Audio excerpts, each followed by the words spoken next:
Dans chaque département, une juridiction siège pour juger les atteintes les plus importantes à la vie en société.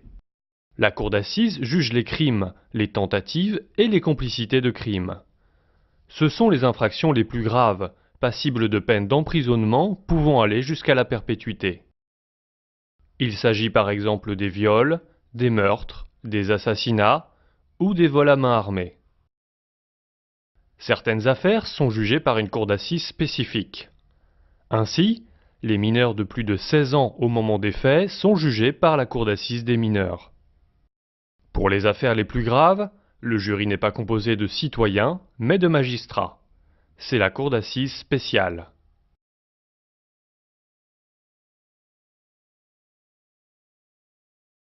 La cour d'assises est composée d'un président et de 2 assesseurs. C'est le président qui dirige les débats. Un jury de 6 personnes tirées au sort représente la société. Ils sont citoyens français, âgés de plus de 23 ans, savent lire et écrire en français et jouissent de leurs droits civiques. Après l'audience, ils vont délibérer avec les magistrats et rendre un verdict.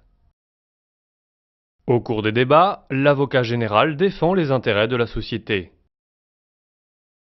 Lors de ses réquisitions, il revient sur les faits et propose la sanction qui lui paraît la plus adaptée. Le greffier assiste la cour et note le déroulement des débats. Il est le garant de la procédure.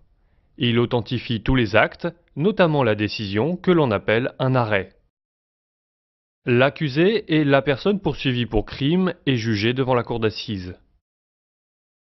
Pour défendre ses intérêts, il est obligatoirement assisté d'un avocat.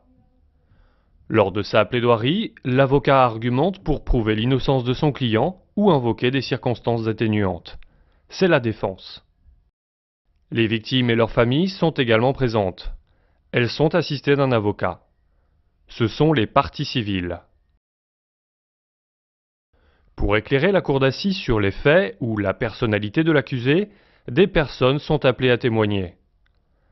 Les témoins prêtent serment et répondent aux questions de la cour.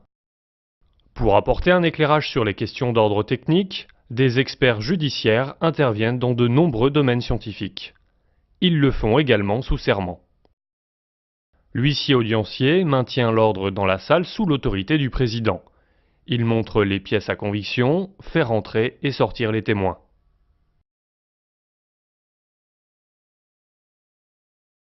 Si la cour d'assises considère que la culpabilité de l'accusé n'est pas établie, elle rend un arrêt d'acquittement.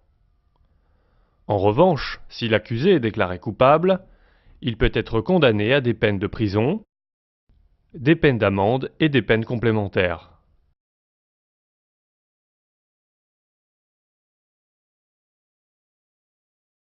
Seul le ministère public peut faire appel d'un acquittement.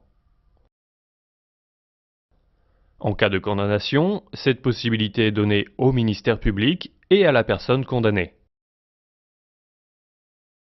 Pour les dommages et intérêts, seul le condamné et les parties civiles peuvent faire appel. L'affaire sera alors rejugée en intégralité par la cour d'assises d'appel. Il ne s'agit pas d'une chambre de la cour d'appel, mais de la cour d'assises d'un autre département. Elle sera composée de 9 jurés et 3 magistrats.